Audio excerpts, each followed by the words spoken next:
اور ان کے ایمان کی حقیقت اللہ ہی بہتر جانتا ہے. انسان تو صرف ظاہر پر ہی معاملہ کر سکتا ہے. جب تمہیں معلوم ہو جائے کہ وہ مومن ہیں تو انہیں کفار کی طرف واپس نہ کرو. وہ نہ کفار کے لیے حلال ہیں، نہ وہ کفار کے لیے حلال ہیں، اور نہ کفار ان کے لیے حلال، کیونکہ وہ ایمان لا چکی ہیں. اب ان کا نکاح باقی نہیں رہے گا. ان کے کافر شوہروں نے جو مہر ان کو دیے تھے وہ انہیں پھیر دو، اور ان سے نکاح کر لینے میں تم پر کوئی گناہ نہیں. یعنی اسلام لانے کے بعد نکاح ختم ہو گیا. اب مسلمان مرد کوئی بھی ان سے نکاح کر سکتا ہے، جبکہ تم ان کے مہر ان کو ادا کرو. اور تم خود بھی کافر عورتوں کو اپنے نکاح میں روکے نہ رکھو. وہ اگر جانا چاہیں وہاں تو ان کو بھی جانے دو. جو مہر تم نے اپنی بیویوں کو دیے تھے، یعنی جو کافر بیویوں کو، وہ تم واپس مانگ لو. اور جو مہر کافروں نے اپنی مسلمان بیویوں کو دیے تھے وہ انہیں واپس مانگ لیں، کیونکہ اللہ تعالیٰ انصاف فرماتا ہے.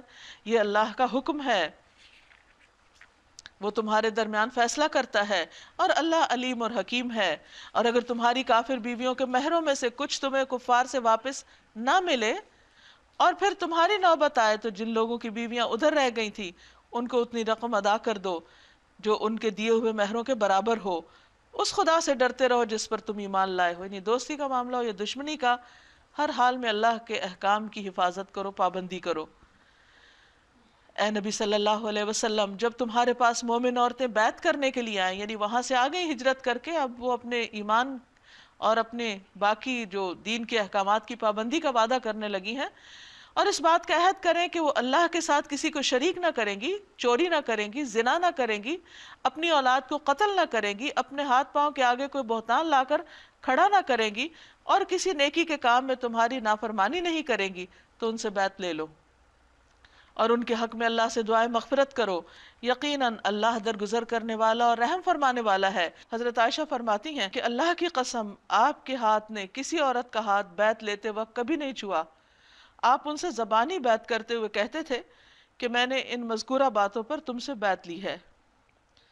یا ایھا الذین آمنوا لا تتولوا قوما غضب اللہ علیہم قد یئسوا من الآخرۃ کما یئس الکفار من اصحاب القبور.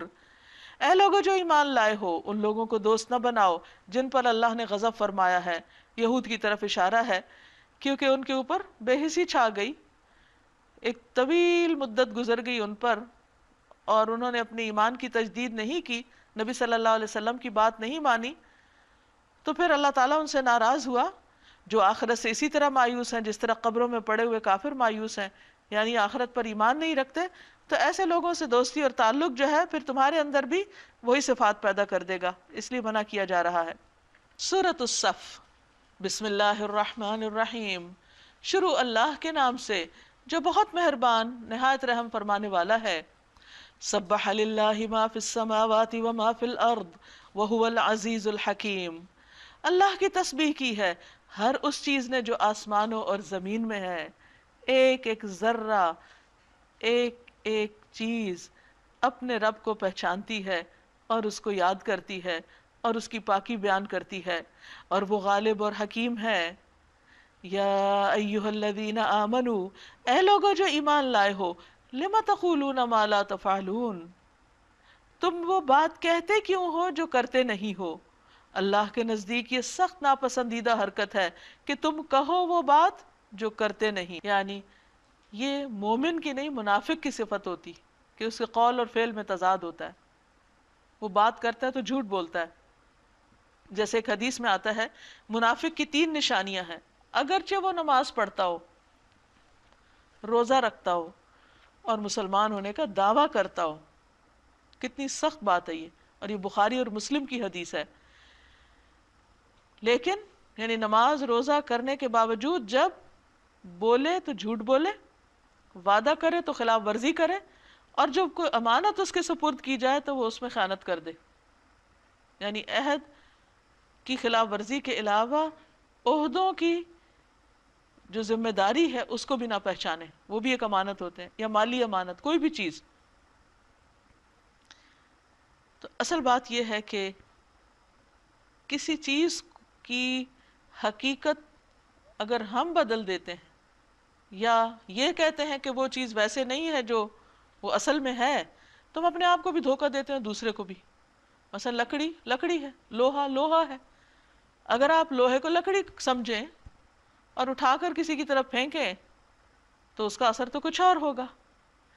تو اسی طرح اگر انسان کہے کچھ کرے کچھ، یعنی زبان سے بڑی بڑی باتیں کرے اور عمل اس کے خلاف جا رہا ہو، تو یہ چیز اللہ سبحانہ و تعالیٰ کے ہاں قطعاً قابل قبول نہیں، بلکہ اس کے برعکس بہت ہی سخت ناپسندیدہ بات ہے کہ تمہارے قول اور فعل میں تضاد ہو. اصل میں منافقین نبی صلی اللہ علیہ وسلم کی مجلس میں آ کے بڑی بڑی باتیں کرتے، لیکن جب عمل کا وقت آتا تو اس سے پھر جاتے. فرمایا ان اللہ یحب الذین یقاتلون فی سبیلہ صفا کأنہم بنیان مرصوص، بے شک وہ لوگ جو اس کی راہ میں اس طرح صف بستہ ہو کر لڑتے ہیں گویا کہ وہ ایک سیسا پلائی ہوئی دیوار ہیں. تو وہی لوگ دراصل ایمان والے ہیں، وہی لوگ اللہ تعالیٰ سے محبت کرتے ہیں اور اللہ کی خاطر ایک دوسرے سے بھی جڑتے. رسول اللہ صلی اللہ علیہ وسلم نے فرمایا اللہ تعالیٰ ان لوگوں پر رحمت نازل کرتا ہے، فرشتے ان کے لیے دعائے خیر کرتے ہیں جو صفوں کو ملاتے ہیں.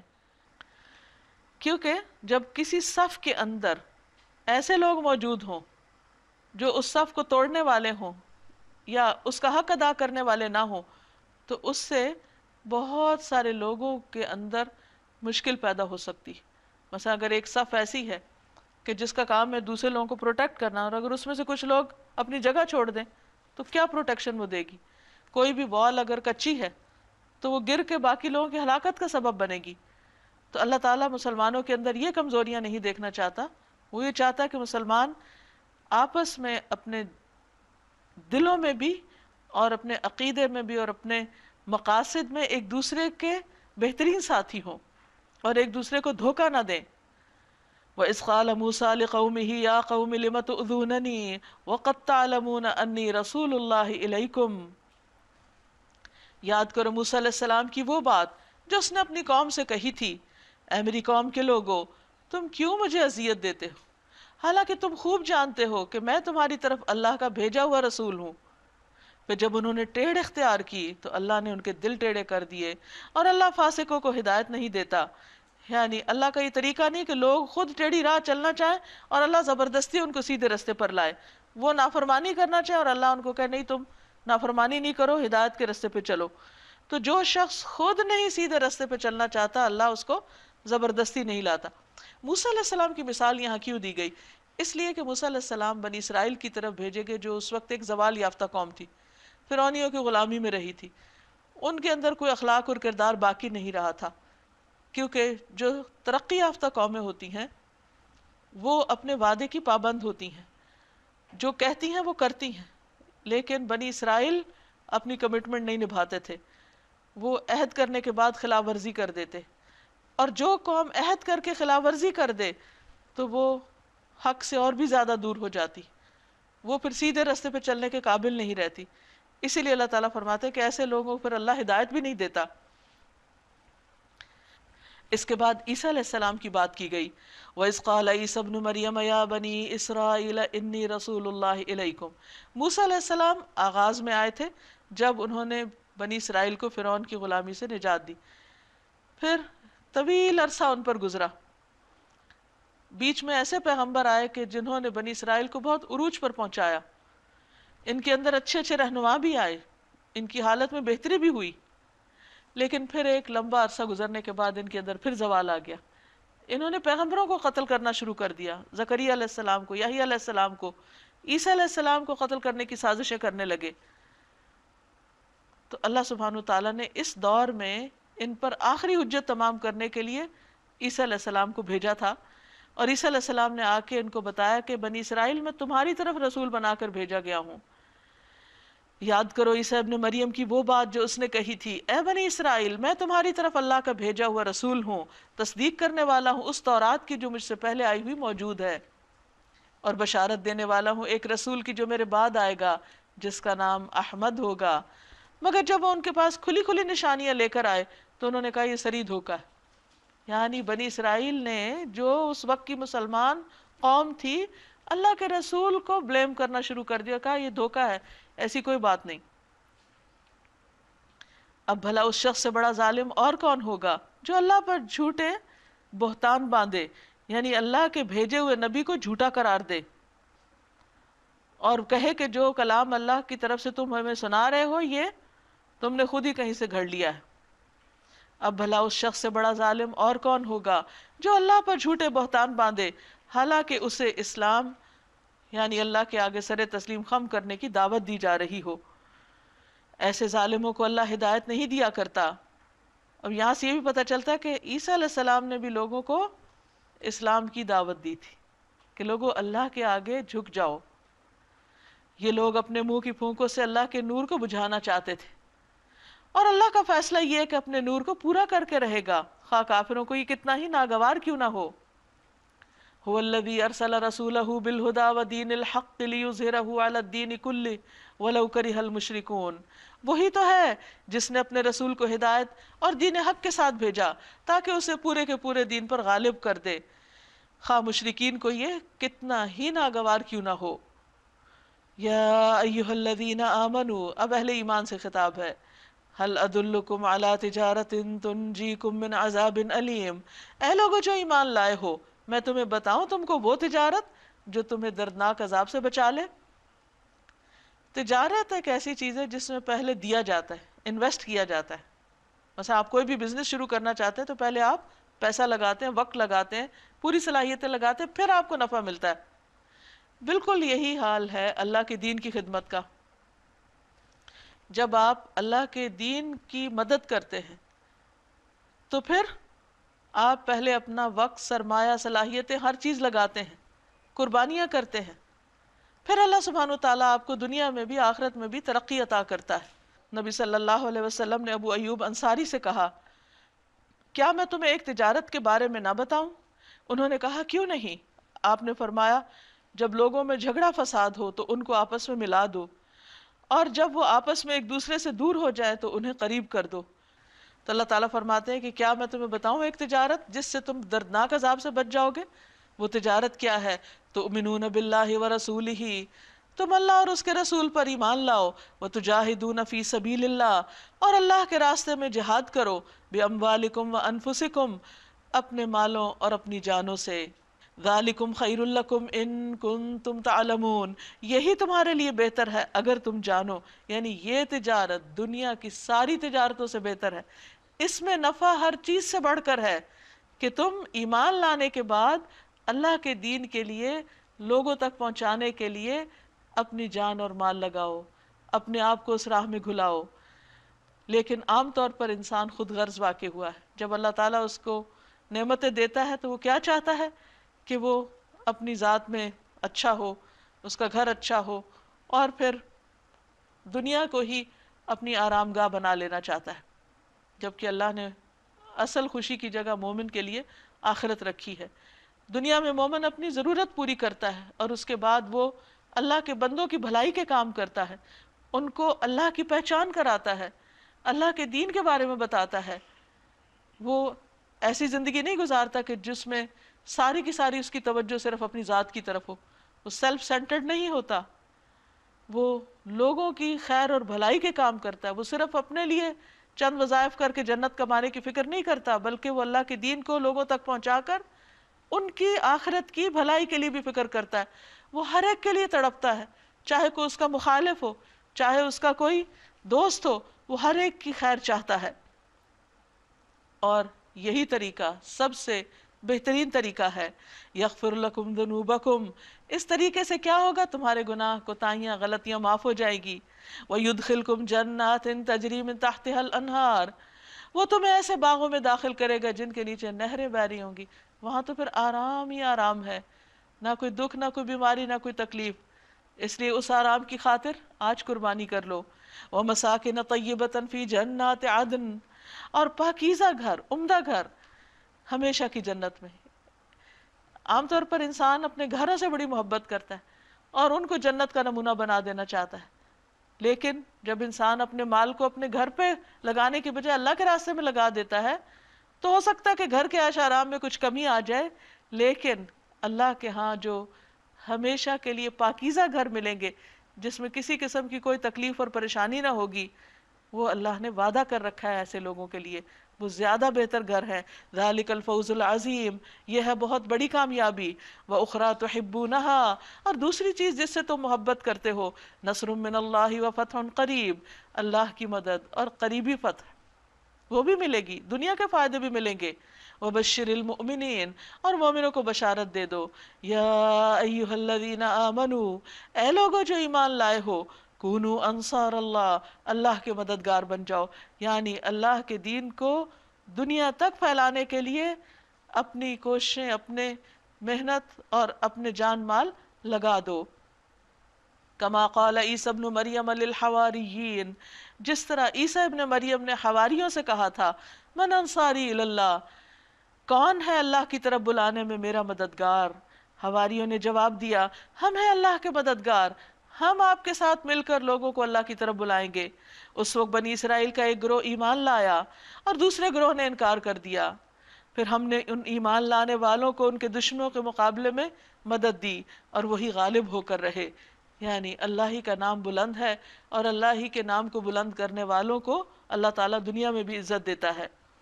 سورۃ الجمعہ، بسم اللہ الرحمن الرحیم. یسبح للہ ما فی السماوات وما فی الارض الملک القدوس العزیز الحکیم. اللہ کی تسبیح کر رہی ہے ہر وہ چیز جو آسمانوں میں ہے اور ہر وہ چیز جو زمین میں ہے. بادشاہ ہے وہ، قدوس، زبردست اور حکیم. هو الذی بعث فی الامیین رسولا، وہی ہے جس نے امیوں میں یعنی عربوں میں ایک رسول بھیجا، منہم، انہی کے اندر سے جو خود بھی امی ہے. کیا کرتا ہے وہ امی ہونے کے باوجود؟ یتلو علیہم آیاتہ، ان پر اس کی آیات پڑھ کے سناتا ہے، یعنی اللہ کی آیات سناتا ہے جو اللہ سبحانہ وتعالیٰ کی طرف سے اس پر اتاری گئی ہیں. وَيُزَكِّيهِمْ، ان کا تزکیہ کرتا ہے، ان کے اخلاق سنوارتا ہے، ان کی بری عادات ان سے دور کرتا ہے، یعنی ان کی ذہنی تربیت کرتا ہے.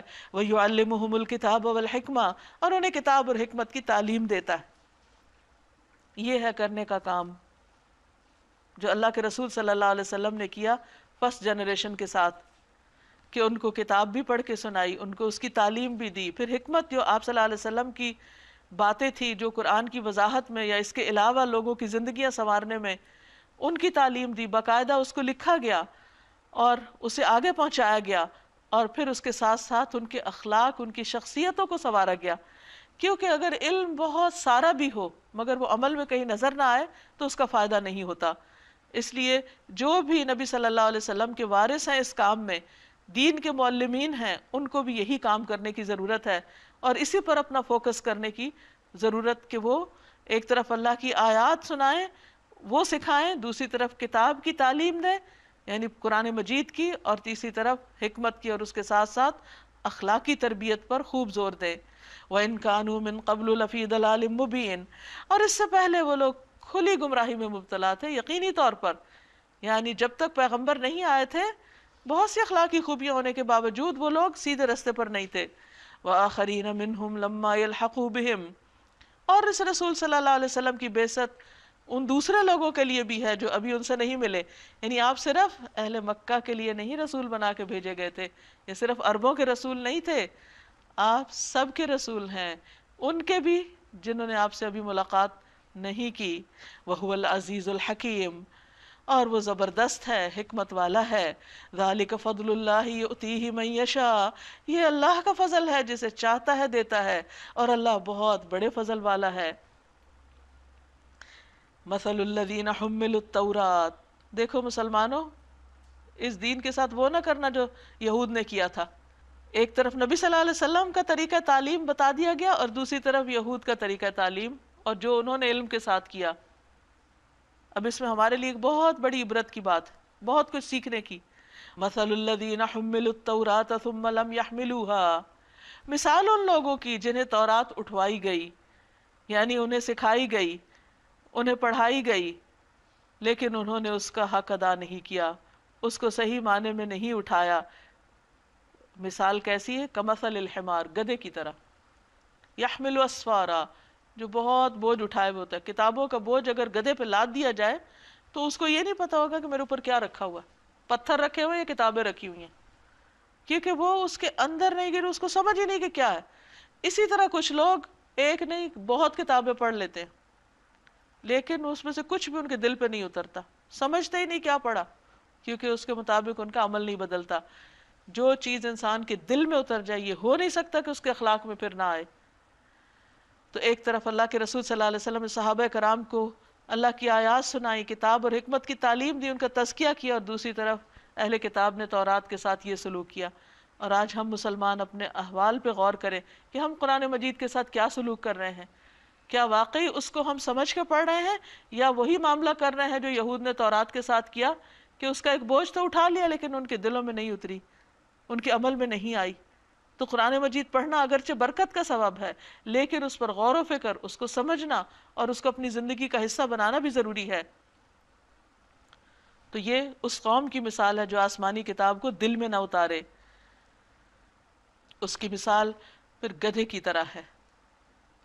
جس طرح گدھا لا علم، بے خبر اور احمق ہونے کا نشان ہے، ایسا ہی حال پھر ان لوگوں کا ہو جاتا ہے جو اللہ کی کتاب کا حق ادا نہیں کرتے. سمثل القوم الذین کذبوا بآیات اللہ، اس سے بھی زیادہ بری مثال ہے ان لوگوں کی جنہوں نے اللہ کی آیات کو جھٹلا دیا.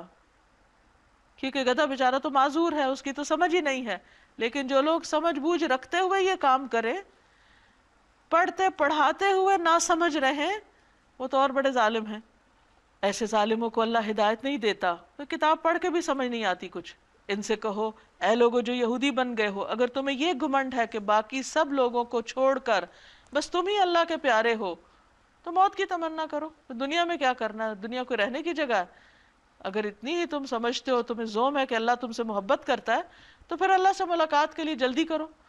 اگر تم اپنے اس زوم میں سچے ہو، لیکن یہ ہرگز اس کی تمنا نہ کریں گے ان کاموں کی بدولت جو اپنے آگے بھیج چکے، اور اللہ ان ظالموں کو خوب جانتا ہے.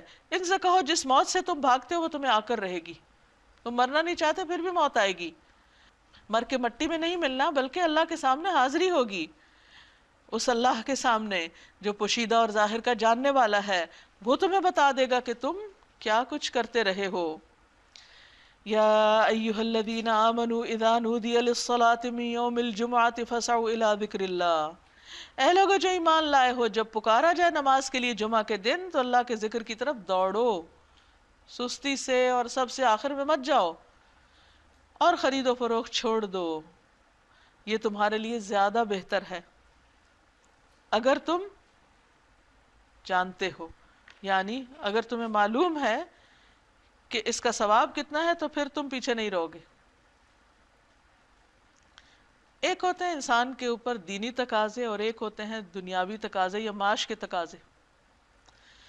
انسان اپنے لیے کماتا ہے، کام کاج کرتا ہے، جاب کرتا ہے، بزنس کرتا ہے، اور بیچ میں اللہ سبحانہ وتعالیٰ اپنی عبادت کے لیے کال دے دیتے ہیں. مومن کون ہوتا ہے؟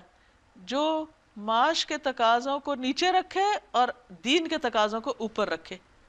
اس لیے اللہ تعالیٰ فرماتے ہیں ٹھیک ہے تم کام کاج کر رہے ہو لیکن جب بلاوا آ جائے دوڑ پڑو، لیکن جب نماز پوری ہو جائے تو پھر زمین میں پھیل جاؤ اور اللہ کا فضل تلاش کرو، اور اللہ کو کثرت سے یاد کرتے رہو، شاید کہ تمہیں فلاح نصیب ہو جائے. اب یہاں ایک واقعے کی طرف اشارہ ہے جو مدینہ میں پیش آیا. اور جب انہوں نے تجارت اور کھیل تماشا ہوتے دیکھا تو اس کی طرف لپک گئے اور تمہیں اکھڑا چھوڑ دیا. یعنی ہوا یہ کہ ایک موقع پر خطبہ ہو رہا تھا کہ اتنے میں تجارتی قافلے کے آمد کی خبر ملی مسلمانوں کو، تو وہ خطبہ چھوڑ کے جلدی چلے گئے کہ ہم کچھ جلدی سے خرید لائیں. تو اللہ سبحانہ وتعالیٰ نے اس پر بہت ناراضگی کا اظہار کیا کہ یہ کیسے ہوا کہ دینی مجلس چھوڑ کر یہ دنیا کی طرف بھاگ گئے. ان سے کہو جو کچھ اللہ کے پاس ہے وہ کھیل تماشے اور تجارت سے بہتر ہے، اور اللہ سب سے بہتر رزق دینے والا ہے. اس سے پتہ یہ چلتا ہے کہ جس وقت نماز کا وقت ہو جائے، خصوصاً جمعہ کی نماز کا وقت، اس وقت پھر کسی کو اجازت نہیں رہتی کہ وہ دنیا کے کام کاج کرے. یعنی خاص طور پر مردوں کے لیے جو جمعہ فرض ہے، اور اگر کوئی شخص 3 جمعے بلا وجہ چھوڑ دیتا ہے بغیر کسی شرعی عذر کے تو اس کے اندر نفاق پیدا ہو جاتا ہے اور منافق لکھ لیا جاتا ہے. اس لیے انسان کو عبادت کے وقت میں عبادت ہی کرنی چاہیے اور کام کے وقت میں کام کرنا چاہیے۔ سورۃ المنافقون، بسم اللہ الرحمن الرحیم، شروع اللہ کے نام سے جو بے انتہا مہربان نہایت رحم فرمانے والا ہے۔ اذا جاءک المنافقون قالوا نشہد انک لرسول اللہ واللہ یعلم انک لرسولہ واللہ یشہد ان المنافقین لکاذبون۔ اے نبی صلی اللہ علیہ وسلم، جب یہ منافق آپ کے پاس آتے ہیں تو کہتے ہیں ہم گواہی دیتے ہیں کہ آپ یقیناً اللہ کے رسول ہیں۔ قسمیں کھا کھا کے کہتے ہیں ہاں اللہ جانتا ہے کہ تم ضرور اس کے رسول ہو، مگر اللہ گواہی دیتا ہے یہ منافق قطعی جھوٹے، یہ بالکل آپ کو رسول نہیں مانتے، صرف زبان سے دعوے کر رہے ہیں۔ انہوں نے اپنی قسموں کو ڈھال بنا رکھا ہے، یعنی قسم کھا کے آپ کو دھوکہ دیتے ہیں، اور اس طرح یہ اللہ کے راستے سے خود رکتے ہیں اور دنیا والوں کو روکتے ہیں، دوسروں کو بھی روکتے ہیں۔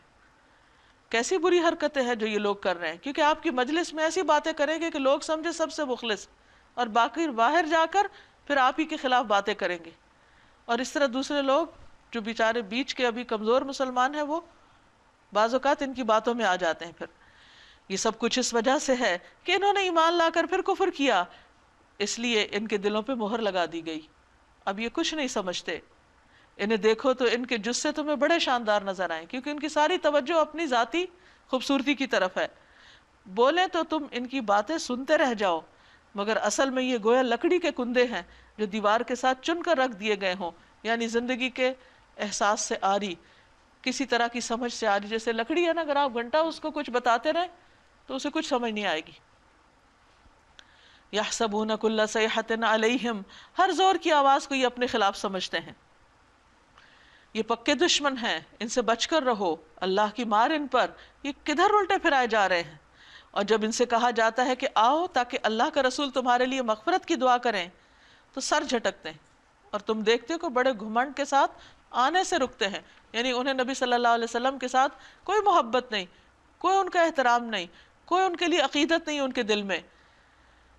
تو ہم میں سے بھی ہر شخص کو یہ پرکھنا چاہیے کہ اس کے دل میں نبی صلی اللہ علیہ وسلم کی کتنی محبت ہے، کیونکہ آپ نے فرمایا خدا کی قسم جس کے ہاتھ میں میری جان ہے، کوئی شخص اس وقت تک مومن ہی نہیں ہو سکتا جب تک میں اس کو اس کے والدین، اولاد اور تمام انسانوں سے زیادہ محبوب نہ ہو جاؤں۔ تو نبی صلی اللہ علیہ وسلم کو یہاں پر پھر خطاب ہے، آپ چاہیں ان کے لیے مغفرت کی دعا کریں یا نہ کریں، ان کے لیے برابر ہے، اللہ ہرگز انہیں معاف نہ کرے گا، یعنی چونکہ یہ آپ کے لیے دل سے خیر خواہ نہیں، اس لیے آپ کی دعائیں بھی ان کو نہیں پہنچیں گی، اس کا کوئی فیض ان تک نہیں پہنچے گا۔ اللہ فاسق لوگوں کو ہرگز ہدایت نہیں دیتا۔ رسول اللہ صلی اللہ علیہ وسلم نے فرمایا، دو خصلتیں ایسی ہیں جو منافق میں کبھی جمع نہیں ہو سکتی، اچھا اخلاق اور دین کی سمجھ۔ یہ وہی لوگ ہیں جو کہتے ہیں رسول کے ساتھیوں پہ خرچ کرنا بند کر دو۔ منافقین اکثر مدینہ کے مالدار لوگ تھے، تو obviously جب کوئی مشکل وقت آتا تو ان کو اللہ کی راہ میں دینا پڑتا تھا اپنے اسلام کو ظاہر کرنے کے لیے، لیکن کبھی کبھی ان کے منہ سے سچ نکل آتا اور کہتے کہ یہ جو سارے ہر طرف سے آ کے اصحاب صفہ اکٹھے ہو گئے ہیں اور ہم پہ بوجھ پڑ گیا اور ہماری معیشت خراب ہو رہی ہے، ان پہ خرچ کرنا بند کر دو تاکہ یہ چلے جائیں یہاں سے۔ حالانکہ زمین اور آسمانوں کے خزانوں کا مالک اللہ ہی ہے، مگر یہ منافق سمجھتے نہیں، یہ کہتے ہیں کہ ہم مدینے واپس پہنچ جائیں تو جو عزت والا ہے وہ ذلیل کو وہاں سے نکال باہر کرے گا۔ یہ خاص واقعے کی طرف اشارہ ہے جب عبداللہ بن ابی نے نبی صلی اللہ علیہ وسلم کے بارے میں ایسی بات کی تھی۔ حالانکہ عزت تو اللہ اور اس کے رسول اور مومنین کے لیے ہے، مگر یہ منافق جانتے نہیں۔ یا ایھا الذین آمنوا لا تلھکم اموالکم ولا اولادکم عن ذکر اللہ۔ اب یہاں ان چیزوں کی طرف اشارہ ہے جو عموماً انسان کے اندر دین کے معاملے میں سستی پیدا کر دیتی ہیں، نفاق کی طرف لے جاتی ہیں۔ اے لوگو جو ایمان لائے ہو، تمہارے مال اور تمہاری اولادیں تم کو اللہ کی یاد سے غافل نہ کریں۔ جو لوگ ایسا کریں گے وہی خسارے میں رہنے والے ہیں۔ کبھی انسان یہ بہانہ نہ کرے کہ بچوں کی وجہ سے نماز نہیں پڑھ سکتے یا فلاں کام کی وجہ سے ہم اللہ کے دین کی خدمت نہیں کر سکتے، نہیں، ان کے حقوق اپنی جگہ، ان کی ضروریات اپنی جگہ، لیکن جب دین کو ضرورت ہو تو پھر انسان کو قربانی کے درجے پر دین کو لینا ہے، نہ کہ دین قربان کر کے انسان اپنی ذات اور اپنے اہل و عیال ہی کی صرف فکر کرتا رہے۔ اگر ایسا کرو گے تو پھر نقصان اٹھاؤ گے، کیونکہ اگر دین ہی نہ رہا تو پھر تمہاری بقا کس میں؟ جو رزق ہم نے تمہیں دیا ہے اس میں سے خرچ کرو قبل اس کے کہ تم میں سے کسی کی موت کا وقت آ جائے، اور اس وقت وہ کہے اے میرے رب کیوں نہ تو نے مجھے کچھ مہلت اور دے دی، تھوڑا سا وقت اور مل جاتا تو میں پھر اللہ کے راستے میں خرچ کرتا، کہ میں صدقہ دیتا اور صالح لوگوں میں شامل ہو جاتا۔ حالانکہ جب کسی کی مہلت عمل پوری ہونے کا وقت آ جاتا ہے تو اللہ اس کو ہرگز مزید مہلت نہیں دیتا، اور جو کچھ تم کرتے ہو اللہ اس سے باخبر ہے۔ وَلَن يُؤَخِّرَ اللَّهُ نَفْسًا إِذَا جَاءَ أَجَلُهَا، موت آ جاتی ہے تو سب کچھ رہ جاتا ہے اور کام کا وقت ختم ہو جاتا ہے۔ اس لیے انسان کو اپنی زندگی کو غنیمت سمجھنا چاہیے، اور جو نیکی کے منصوبے وہ بنائے ان پر جلد عمل کر لے، اور اللہ کو سب پتہ ہے جو کچھ تم عمل کرتے ہو۔ سورۃ التغابن۔ بسم اللہ الرحمن الرحیم۔ شروع اللہ کے نام سے جو بے انتہا مہربان نہایت رحم فرمانے والا ہے۔ یسبح للہ ما فی السماوات وما فی الارض لہ الملک ولہ الحمد وہو علی کل شیء قدیر۔ اللہ کی تسبیح کر رہی ہے ہر وہ چیز جو آسمانوں میں ہے اور ہر وہ چیز جو زمین میں ہے، اسی کی بادشاہی ہے، اسی کے لیے تعریف ہے، اور وہ ہر چیز پر قادر ہے۔ کیونکہ منافقین اللہ کا ذکر نہیں کرتے تھے، وہ اللہ کی یاد سے غافل تھے، تو اللہ سبحانہ وتعالیٰ فرماتے ہیں کہ اللہ کو اس کی کوئی پرواہ نہیں کہ کوئی انسان کیا کرتا اور کیا نہیں۔ اللہ کی تسبیح اور ذکر کائنات کی ہر چیز کر رہی ہے، اور سب تعریف اسی کے لیے ہے۔ اگر کوئی بندہ یہ نہیں سوچتا اور نہیں کرتا تو اللہ تعالیٰ کے خزانوں میں کوئی کمی نہیں آتی۔ وہی ہے جس نے تم کو پیدا کیا، پھر تم میں سے کوئی کافر ہے کوئی مومن۔ اللہ وہ سب کچھ دیکھ رہا ہے جو کچھ تم کرتے ہو۔ اس نے زمین اور آسمانوں کو برحق پیدا کیا اور تمہاری صورت بنائی اور بڑی عمدہ بنائی، اور اسی کی طرف آخر کار تمہیں پلٹنا ہے۔ زمین اور آسمانوں کی ہر چیز کا اسے علم ہے، جو کچھ تم چھپاتے ہو اور جو کچھ تم ظاہر کرتے ہو سب اس کو معلوم ہے، اور وہ دلوں کا حال تک جانتا ہے، یعنی اس سے کچھ بھی چھپا ہوا نہیں۔ کیا تمہیں ان لوگوں کی کوئی خبر نہیں پہنچی جنہوں نے اس سے پہلے کفر کیا اور پھر اپنی شامت اعمال کا مزہ چکھ لیا، اور آگے ان کے لیے ایک دردناک عذاب ہے۔ اس انجام کے مستحق وہ اس لیے ہوئے کہ ان کے پاس ان کے رسول کھلی کھلی دلیلیں اور نشانیاں لے کر آتے رہے، مگر انہوں نے کہا کیا انسان ہمیں ہدایت دیں گے؟ یعنی ساری قوموں کا ایک ہی مسئلہ رہا کہ پیغمبر انسانوں میں سے کیوں ہیں، حالانکہ صرف ایک بہانہ تھا نہ ماننے کا۔ اس طرح انہوں نے ماننے سے انکار کر دیا اور منہ پھیر لیا، تب اللہ بھی ان سے بے پرواہ ہو گیا، اور اللہ تو ہے ہی بے نیاز اور اپنی ذات میں آپ تعریف والا۔ منکرین نے بڑے دعوے سے کہا کہ وہ مرنے کے بعد ہرگز دوبارہ نہ اٹھائے جائیں گے۔ ان سے کہو نہیں، میرے رب کی قسم تم ضرور اٹھائے جاؤ گے، پھر ضرور تمہیں بتایا جائے گا کہ تم دنیا میں کیا کچھ کر کے آئے ہو، اور ایسا کرنا اللہ کے لیے بہت آسان ہے۔ بس ایمان لاؤ اللہ پر اور اس کے رسول پر اور اس روشنی پر جو ہم نے نازل کی ہے، یعنی اس کتاب پر۔ جو کچھ تم کرتے ہو اللہ اس سے باخبر ہے۔ اس کا پتہ تمہیں اس روز چل جائے گا جب اجتماع کے دن وہ تم سب کو اکٹھا کرے گا۔ یوم الجمع سے مراد قیامت کا دن ہے جب سب لوگ ایک جگہ اکٹھے ہوں گے، اول سے آخر جتنے بھی دنیا میں انسان آئے بیک وقت ایک جگہ اکٹھے ہو جائیں گے۔ وہ دن ہوگا ایک دوسرے کے مقابلے میں لوگوں کی ہار جیت کا، وہاں جا کے پتہ چلے گا کہ کون کامیاب ہوا اور کون پیچھے رہ گیا۔ وَمَن يُؤْمِن بِاللَّهِ وَيَعْمَلْ صَالِحًا، جو اللہ پر ایمان لایا اور نیک عمل کرتا ہے اللہ اس کے گناہ جھاڑ دے گا اور اسے ایسی جنتوں میں داخل کرے گا جن کے نیچے نہریں بہتی ہوں گی، یہ لوگ ہمیشہ ہمیشہ ان میں رہیں گے۔ ذَلِكَ الْفَوْزُ الْعَظِيمُ، یہی دراصل بڑی کامیابی ہے، اصل کامیابی ہے۔ اور جن لوگوں نے کفر کیا ہے اور ہماری آیات کو جھٹلایا ہے وہ دوزخ کے باشندے ہوں گے جس میں وہ ہمیشہ رہیں گے، اور وہ بدترین ٹھکانہ ہے۔ کوئی مصیبت کبھی نہیں آتی مگر اللہ کے اذن سے آتی ہے۔ یہ مومن کا عقیدہ ہے۔ جو شخص اللہ پر ایمان رکھتا ہو اللہ اس کے دل کو ہدایت بخش دیتا ہے، یعنی مشکل وقت میں اللہ پر بھروسہ یا اللہ پر اعتماد نہیں ختم ہونا چاہیے۔ انسان کو یہ سوچنا چاہیے کہ اگر اس وقت میں تکلیف میں ہوں تو اس میں بھی کوئی خیر ہے، اس میں کوئی حکمت ہے، اس میں کوئی فائدہ ہے۔ جب انسان اللہ سبحانہ و تعالیٰ کے بارے میں حسن ظن رکھتا ہے تو اللہ تعالیٰ اس کے دل کو تھام لیتا ہے اور پھر وہ بھٹکنے سے بچ جاتا ہے۔ واللہ بکل شیء علیم، اور اللہ کو ہر چیز کا علم ہے۔ اللہ کی اطاعت کرو اور رسول کی اطاعت کرو، لیکن اگر تم اطاعت سے منہ موڑتے ہو تو ہمارے رسول پر صاف صاف حق پہنچا دینے کے سوا کوئی ذمہ داری نہیں۔ اللہ وہ ہے جس کے سوا کوئی خدا نہیں۔ کوئی معبود نہیں، لہٰذا ایمان لانے والوں کو اللہ ہی پر بھروسہ رکھنا چاہیے۔ اے لوگو جو ایمان لائے ہو، تمہاری بیویوں اور تمہاری اولاد میں سے بعض تمہارے دشمن ہیں، ان سے ہوشیار رہو۔ اصل دیکھا جائے تو انسان کا اپنی ذات کے بعد اپنے خاندان اور اپنے بچوں اور اسپاؤزز کے ساتھ جو ایک رشتہ ہوتا ہے، ایک محبت کا، وہ انسان کے لیے بہت بڑی آزمائش ہوتی ہے۔ وہاں آ کر انسان بہت دفعہ اچھے برے کا فرق بھول جاتا ہے، ان کے لیے غلط کام بھی کر لیتا ہے اور ان کے معاملے میں بہت سی رعایتیں کر کے ناانصافیاں بھی کر دیتا ہے۔ تو اس لیے انسان کو اللہ سے ڈرتے ہوئے ان کے معاملے میں ہوشیار رہنا چاہیے۔ ایک حدیث میں آتا ہے کہ الولد مجبنۃ مبخلۃ، کہ اولاد انسان کو بزدل بنا دیتی ہے، بخیل بنا دیتی ہے۔ انسان اللہ کی راہ میں صدقہ خیرات نہیں کر سکتا صرف ان کی خیر خواہی اور ان کی بھلائی کے بارے میں سوچتے ہوئے، یا بعض اوقات ان کو کوئی تکلیف پہنچ جائے تو اللہ تعالیٰ سے ناراض ہو جاتا ہے، یا اس پریشانی میں ایسے کام کر لیتا ہے جو اللہ تعالیٰ کو ناراض کر دیتے ہیں۔ تو یہ سب امتحان ہیں، اس لیے انسان کو بہت محتاط ہونے کی ضرورت ہے۔ اور اگر تم عفو درگزر سے کام لو اور معاف کر دو تو اللہ غفور الرحیم ہے۔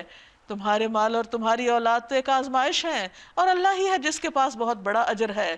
لہٰذا جہاں تک تمہارے بس میں ہو اللہ سے ڈرتے رہو اور سنو اور اطاعت کرو اور اپنے مال خرچ کرو، یعنی اولاد کے معاملے میں، اسپاؤزز کے معاملے میں اگر کوئی کمی کوتاہی ہو جائے تو اس کا کفارہ صدقے خیرات سے کرو۔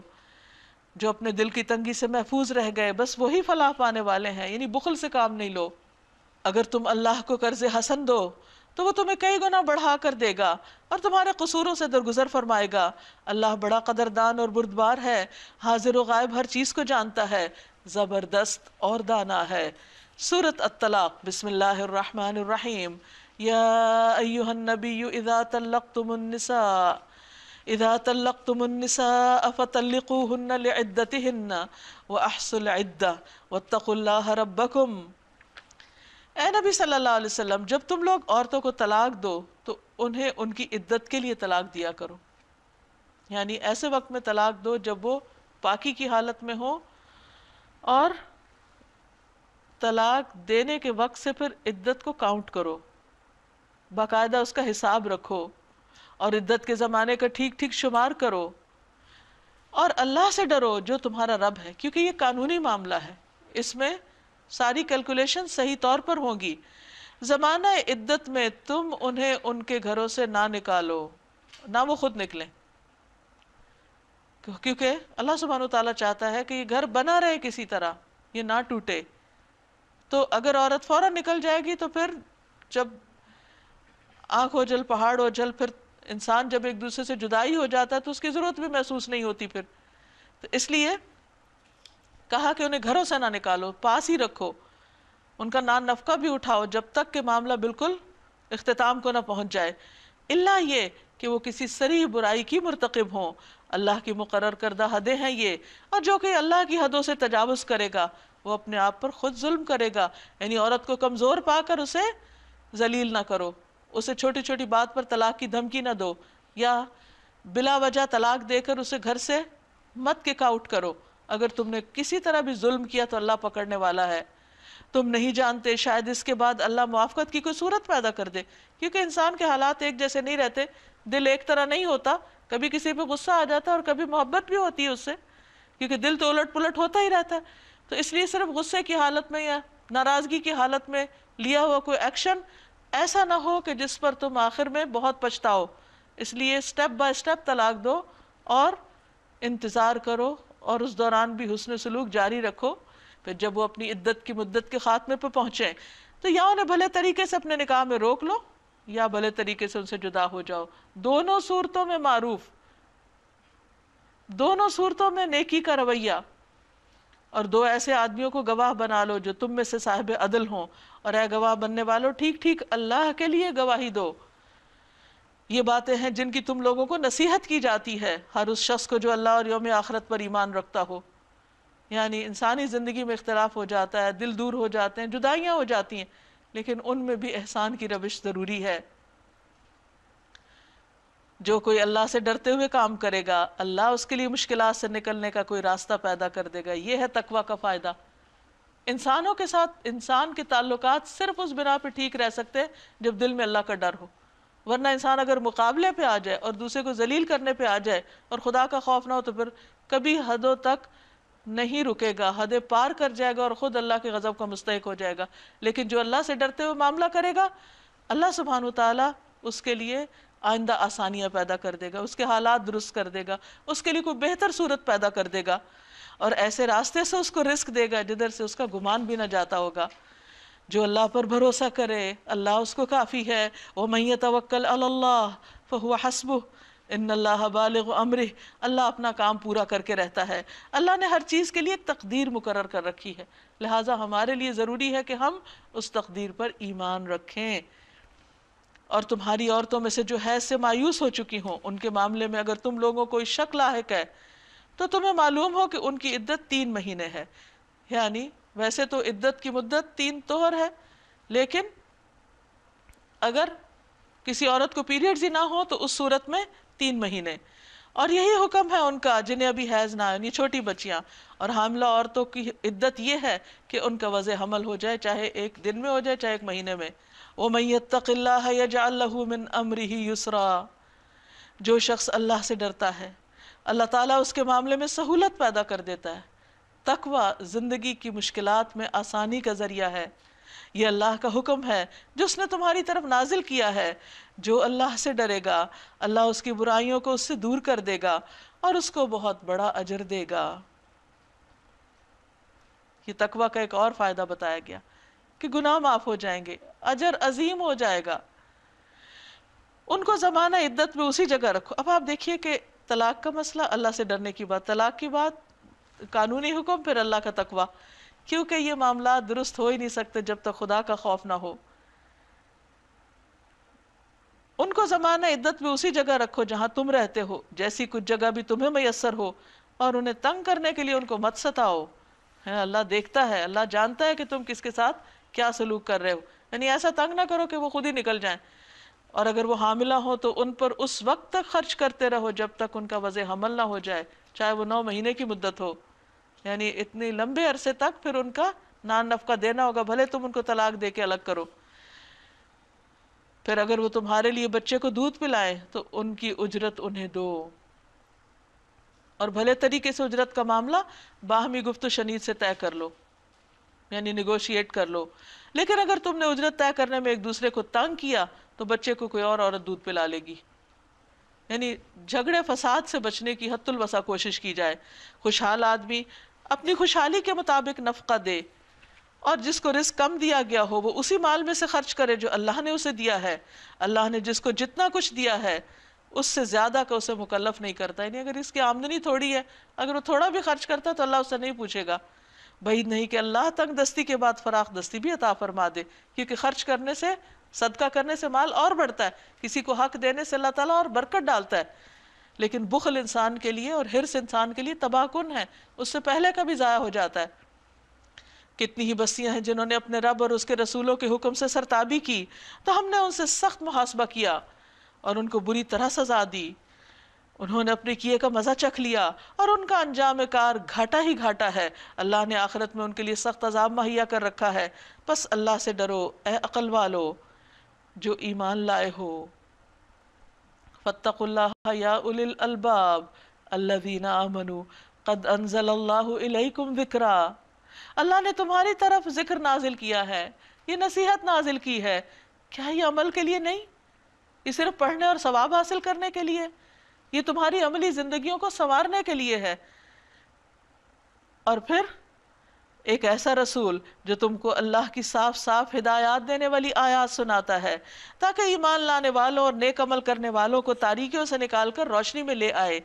جو کوئی اللہ پر ایمان لائے اور نیک عمل کرے اللہ اسے ایسی جنتوں میں داخل کرے گا جن کے نیچے نہریں بہتی ہوں گی، یہ لوگ ان میں ہمیشہ ہمیشہ رہیں گے. اللہ نے ایسے شخص کے لیے بہترین رزق رکھا ہے. یعنی ایمان اور عمل صالح کا اجر و ثواب انسان کو دنیا میں بھی ملے گا اور آخرت میں بھی. اللہ الذی خلق 7 سماوات ومن الارض مثلہن. اللہ وہ ہے جس نے 7 آسمان بنائے اور زمین کی قسم سے بھی انہی کی مانند. ان کے درمیان حکم نازل ہوتا رہتا ہے. اب 7 زمینیں کون سی ہیں؟ اللہ عالم، اللہ کو زیادہ پتا ہے. یہ بات تمہیں اس لیے بتائی جا رہی ہے تاکہ تم جان لو کہ اللہ ہر چیز پر قادر ہے. اور یہ کہ اللہ کا علم ہر چیز پر محیط ہے۔ سورۃ التحریم، بسم اللہ الرحمن الرحیم، یا ایہا النبی لم تحرم ما احل اللہ لک تبتغی مرضات ازواجک واللہ غفور الرحیم۔ اے نبی صلی اللہ علیہ وسلم، آپ اس چیز کو کیوں حرام قرار دیتے ہیں جو اللہ نے آپ کے لیے حلال کی ہے؟ کیا اس لیے کہ آپ اپنی بیویوں کی خوشی چاہتے ہیں؟ اللہ معاف کرنے والا اور رحم فرمانے والا ہے۔ کہا جاتا ہے کہ حضور صلی اللہ علیہ وسلم نے ایک مرتبہ کسی وجہ سے شہد کو اپنے اوپر حرام کر لیا تھا، تو اس پر اللہ سبحانہ وتعالیٰ نے فرمایا کہ آپ ایسا نہیں کر سکتے، کیونکہ اگر آپ ایسا کرتے تو آپ کی امت بھی اس چیز کو اپنے لیے حرام کر لیتی اور اس طرح ایک بہت بڑی نعمت سے محروم ہو جاتی۔ قد فرض اللہ لکم، اللہ نے تم لوگوں کے لیے اپنی قسموں کی پابندی سے نکلنے کا طریقہ مقرر کر دیا ہے، یعنی کفارہ دے کر انسان قسم توڑ سکتا ہے۔ واللہ مولاکم، اللہ تمہارا مولا ہے، وہو العلیم الحکیم، اور وہی علم والا حکمت والا ہے۔ وَإِذْ أَسَرَّ النَّبِيُّ إِلَى بَعْضِ أَزْوَاجِهِ حَدِيثًا، اور یہ معاملہ بھی قابل توجہ ہے کہ نبی صلی اللہ علیہ وسلم نے ایک بات اپنی ایک بیوی سے راز میں کہی تھی، پھر جب اس بیوی نے وہ کسی اور پر راز ظاہر کر دیا اور اللہ نے نبی صلی اللہ علیہ وسلم کو اس کی اطلاع کر دی، تو نبی صلی اللہ علیہ وسلم نے اس پر کسی حد تک بیوی کو خبردار کیا اور کسی حد تک درگزر کیا، یعنی اشارہ کر دیا لیکن پوری بات نہیں بتائی۔ پھر جب نبی صلی اللہ علیہ وسلم نے اسے یہ بات بتائی تو اس نے پوچھا آپ کو کس نے خبر دی؟ آپ نے کہا مجھے اس نے خبر دی جو سب کچھ جانتا ہے اور خوب باخبر ہے۔ اس سے آپ کے اور آپ کے ازواج کے درمیان کے ریلیشن شپ بھی نظر آتے ہیں کہ کس قسم کے تھے، اور وہ بھی کس طرح یعنی کہ انسانی رویے ہر گھر میں یعنی نظر آتے ہیں، حتیٰ کہ نبی صلی اللہ علیہ وسلم کے گھر میں بھی آپ کی ازواج کے جو معاملات تھے آپ کے ساتھ۔ فرمایا اگر تم دونوں اللہ سے توبہ کرتی ہو تو تمہارے لیے یہ بہتر ہے، کیونکہ تمہارے دل سیدھی راہ سے ہٹ گئے ہیں۔ اگر نبی کے مقابلے میں تم نے باہم جتھا بندی کی تو جان رکھو کہ اللہ اس کا مولا ہے، اور اس کے بعد جبریل اور تمام صالح اہل ایمان اور سب ملائکہ اس کے ساتھ ہی ہیں اور مددگار۔ بعید نہیں کہ اگر نبی تم سب بیویوں کو طلاق دے دے تو اللہ اسے ایسی بیویاں تمہارے بدلے میں عطا فرما دے جو تم سے بہتر ہوں۔ یعنی یہاں ایک طرح سے اللہ سبحانہ تعالیٰ نبی صلی اللہ علیہ وسلم کی حمایت بھی فرما رہے ہیں اور ازواج مطہرات کو سمجھا بھی رہے ہیں۔ کیسی ہوں وہ بیویاں؟ سچی مسلمان، با ایمان، اطاعت گزار، توبہ گزار، عبادت گزار، روزہ دار، خواہ شوہر دیدہ ہو یا باکرہ۔ ایک مسلمان بیوی کی یہی خوبیاں ہوتی ہیں کہ وہ اپنے اوقات میں اللہ سبحانہ تعالیٰ کی عبادت کی طرف توجہ دینے والی ہوتی ہے۔ یا ایہا الذین آمنوا قوا انفسکم واہلیکم نارا، اے لوگو جو ایمان لائے ہو، بچاؤ اپنے آپ کو اور اپنے اہل و عیال کو اس آگ سے جس کا ایندھن انسان اور پتھر ہیں۔ اس آگ سے بچاؤ کس کو کہا جا رہا ہے؟ ایمان والوں کو۔ ایمان لانے کے بعد بھی خطرہ ہے؟ جی ہاں، اگر اعمال ایمان کے مطابق نہ ہوئے۔ رسول اللہ صلی اللہ علیہ وسلم نے فرمایا یہ دین غالب ہو جائے گا یہاں تک کہ سمندروں کے پار پھیل جائے گا، یہاں تک کہ گھوڑوں کو اللہ کی راہ میں مصروف کر دیا جائے گا۔ پھر کچھ ایسے لوگ آئیں گے جو قرآن پڑھیں گے، جب وہ پڑھ لیں گے تو کہیں گے ہم نے قرآن پڑھ لیا۔ کون ہے جو ہم سے زیادہ پڑھنے والا ہو؟ کون ہے جو ہم سے زیادہ علم والا ہو؟ پھر نبی صلی اللہ علیہ وسلم اپنے صحابہ کی طرف توجہ کر کے فرماتے ہیں وہ تم میں سے ہوں گے، وہ اس امت میں سے ہوں گے، وہ آگ کا ایندھن ہوں گے، اور آگ بھی بہت سخت، جس میں انسان بطور ایندھن جل رہے ہوں گے اور اس کو اور بھڑکا رہے ہوں گے، اور پتھر ہوں گے، اور پتھر کی آگ بہت سخت آگ ہوتی جس سے بڑے بڑے انجن چلا لیے جاتے ہیں، جس پر نہایت تندخو اور سخت گیر فرشتے مقرر ہوں گے جو کبھی اللہ کے حکم کی نافرمانی نہیں کرتے۔ یعنی جہنم کی صرف آگ ہی نہیں، اس کے اوپر بہت سخت قسم کے فرشتے بھی مقرر ہیں جو جہنمیوں کے لیے اور زیادہ عذاب میں اضافے کا سبب بنیں گے جب وہ ان سے معاملہ کریں گے اور وہ ان پہ سختی کریں گے، اور جو حکم بھی انہیں دیا جاتا ہے اسے بجا لاتے ہیں، وہ کسی پر ترس نہیں کھاتے۔ اس وقت کہا جائے گا اے کافرو آج معذرتیں پیش نہ کرو، تمہیں تو ویسا ہی بدلہ دیا جا رہا ہے جیسے تم عمل کر رہے تھے۔ یعنی دنیا میں اگر تم انکار کر کے آئے تو یہاں اب اسی کی سزا بھگت رہے ہو۔ پھر فرمایا یا ایھا الذین آمنوا توبوا الی اللہ توبۃ نصوحا، اے لوگو جو ایمان لائے ہو اللہ سے توبہ کرو، خالص توبہ. یعنی اگر اپنے اہل و عیال کی تعلیم اور تربیت کے معاملے میں تم سے کوئی کمی ہو گئی ہے، کوتاہی ہو گئی ہے، تو اللہ سے معافی مانگو، پلٹ آؤ. بعید نہیں کہ اللہ تمہاری برائیاں تم سے دور کر دے اور تمہیں ایسی جنتوں میں داخل فرما دے جن کے نیچے نہریں بہ رہی ہوں گی. یہاں ایک امید دلائی گئی ہے کہ انسان زندگی میں اپنے اعمال کی اصلاح کر لے، اپنی کوتاہیوں سے واپس پلٹ آئے، اصلاح کرے، تو اللہ تعالیٰ بھی اس کے لیے بہترین راستے کھول دیتا ہے. یہ وہ دن ہوگا جب اللہ اپنے نبی کو اور ان لوگوں کو جو اس کے ساتھ ایمان لائے رسوا نہ کرے گا. ان کا نور ان کے آگے آگے اور ان کی دائیں جانب دوڑ رہا ہوگا، یعنی ان کی نیکیاں اور ان کے خیر اور بھلائی، ان کے ایمان کی روشنی ہر طرف پھیل رہی ہوگی.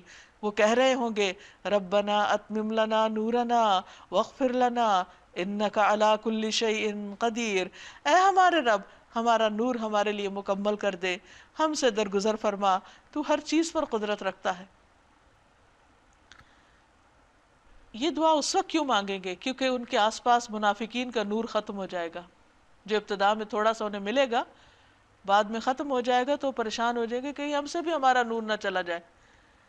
پھر فرمایا یا ایھا النبی جاہد الکفار والمنافقین واغلظ علیہم، اے نبی صلی اللہ علیہ وسلم کفار اور منافقین سے جہاد کیجئے اور ان کے ساتھ سختی سے پیش آئیے. تو نبی صلی اللہ علیہ وسلم نے منافقین سے کبھی کوئی جنگ نہیں کی تھی، لیکن جب ان پر ساری حجت تمام کر دی گئی تو پھر ان کے ساتھ معاملہ آپ کا سخت ہو گیا. ان کا ٹھکانہ جہنم ہے اور وہ بہت برا ٹھکانہ ہے. اللہ کافروں کے معاملے میں نوح علیہ السلام اور لوط علیہ السلام کی بیویوں کو بطور مثال پیش کرتا ہے. وہ ہمارے دو نیک بندوں کی زوجیت میں تھیں، یعنی پیغمبروں کی بیویاں تھیں، مگر انہوں نے اپنے شوہروں سے خیانت کی، سچا ایمان نہیں لائیں، اور وہ اللہ کے مقابلے میں ان کی کچھ بھی مدد نہ کر سکے، ان کے کچھ کام نہ آ سکے. تو اس سے یہ پتہ چلتا ہے کہ چاہے خون کے رشتے ہوں یا ازواج ہوں، بیویاں ہوں یا سسرالی رشتے ہوں، اللہ کے ہاں ہر شخص الگ الگ کھڑا ہوگا.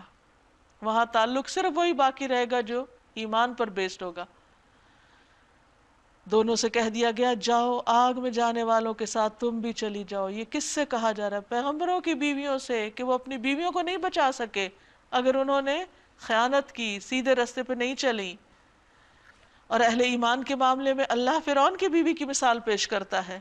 فرعون ظالم لیکن بیوی مسلمان، تو اللہ سبحانہ وتعالیٰ نے اس کو بچا لیا جب اس نے دعا کی. اور بہت ہی خوبصورت دعا، رب ابن لی عندک بیتا فی الجنہ، رب میرے لیے اپنے ہاں جنت میں گھر بنا دے. وَنَجِّنِي مِن فِرْعَوْنَ وَعَمَلِهِ، مجھے فرعون اور اس کے عمل سے بچا. وَنَجِّنِي مِنَ الْقَوْمِ الظَّالِمِينَ، اور ظالم قوم سے مجھے نجات دے.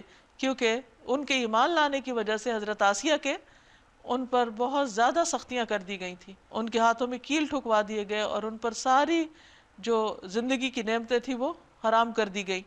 تو اس وقت انہوں نے اللہ سے جنت میں گھر کی دعا کی کہ مجھے فرعون کا گھر نہیں، تیرے پاس جنت میں گھر چاہیے. اور عمران کی بیٹی مریم کی مثال دیتا ہے، جس نے اپنی شرمگاہ کی حفاظت کی، اپنی عزت و عصمت کی حفاظت کی، پھر ہم نے اس کے اندر اپنی طرف سے روح پھونک دی اور اس نے اپنے رب کے ارشادات اور اس کی کتابوں کی تصدیق کی اور وہ اطاعت گزار لوگوں میں سے تھی. یعنی مریم علیہ السلام کی یہاں خاص صفات ایک نوجوان لڑکی کے اعتبار سے بہت زبردست ہیں کہ انہوں نے کوئی بھی ایکسٹرا میرٹل ریلیشن شپ قائم نہیں کیے، ساری زندگی انہوں نے کسی مرد سے کوئی واسطہ نہیں رکھا. تو اللہ سبحانہ وتعالیٰ نے ان کے اس خوبصورت پاک دامن طرز زندگی کی وجہ سے ان کو چن لیا. اور دوسری خوبی کیا تھی کہ انہوں نے اپنے رب کے کلمات، اپنے رب کے احکامات کی تصدیق کی، یعنی جیسے حکم آیا ویسے عمل کر لیا اور اس کی ساری کتابوں کو مانا، اور وہ بہت فرما بردار لوگوں میں سے تھی. تو ایک مسلمان بیوی اور ایک مسلمان لڑکی کو کیسا ہونا چاہیے، وہ حضرت آسیہ اور حضرت مریم کے کردار میں ہمیں نظر آتا ہے. اللہ تعالی ہم سب کو عمل کی توفیق عطا فرمائے. وآخر دعوانا ان الحمد للہ رب العالمین. یہاں پر ہمارا پارہ الحمدللہ مکمل ہو گیا. اب میں آپ سے چاہوں گی کہ آپ نے جو اس پارے میں محسوس کیا، کچھ سیکھا، کوئی نئی بات آپ کو پتہ چلی، تو آپ اپنے خیالات کا اظہار کیجئے. انشاءاللہ ہم یہاں سے شروع کرتے ہیں. منافقت والی بات بہت زیادہ کلک کی کہ ہم لوگ بھی بولتے ہیں کہ ہم ایمان لائے ہیں لیکن بہت زیادہ منافقت ہے اور کافی ساری نشانیاں نیو پتہ چلی اس میں. تو ان شاء اللہ تعالیٰ منافقت کو اپنے اندر سے ختم کرنا ہے. السلام علیکم. سورہ تحریم کی آیت 7 میں ہے جو یا ایھا الذین آمنوا قوا انفسکم واہلیکم نارا، کہ ہمیں صرف اپنے آپ کو نہیں بچانا ہے بلکہ اپنے گھر والوں کو بھی ساتھ لے کے چلنا ہے. مجھے آج جو نئی بات پتہ چلی وہ یہ کہ میں اگر لوگوں کے لیے آسانیاں پیدا کروں گی تو اللہ تعالیٰ خود بخود میرے ہر کام میں آسانیاں پیدا کرتا چلا جائے گا، اور بہت آسان طریقے اپنے لیے آسانیاں پیدا کرنے کے. آج کے پارے میں سورہ طلاق میں جو بات آئی ہے طلاق کی، تو میں یہ سمجھتی ہوں کہ ماؤں کو بھی اپنے بیٹوں کو بتانا چاہیے اور مردوں کو یہ خاص طور پہ پڑھنا چاہیے، کیونکہ ان لوگوں نے تو اس بات کو مذاق بنا لیا طلاق کے لفظ کو کہ کس قدر مشکل بات ہے یہ کہ نسلیں تباہ ہو جاتی ہیں، اور طلاق آج کے دور میں بہت مذاق بن کے کھیل بن کے رہ گئی ہے. تو اس بات کو ذرا پڑھیں قرآن کو تو پھر ان کو سمجھ آئے. آج کے بارے میں جو ہم دیکھ رہے ہیں تو اس میں زیادہ تر آیات جو ہیں اس میں یہ تھا کہ اللہ کی تسبیح بیان کر رہی ہے ساری کائنات. تو یوں لگتا ہے کہ جیسے ساری کائنات جو ہے وہ انسان کے فائدے کے لیے کام کر رہی ہے اور فائدہ مند ہے، لیکن انسان جو ہے وہ ایٹ ٹائمز اس کی نظر زیادہ تر لینے پر ہوتی ہے اور وہ سیلفش ہو جاتا ہے. لیکن ہم سب کو یہ سوچنا ہے کہ اگر ہم دوسروں کے فائدے کے بنیں گے، دوسروں کی مدد کریں گے، دوسروں کو دیں گے تو اللہ تعالیٰ ہماری ضروریات خود بخود پوری کر دے گا.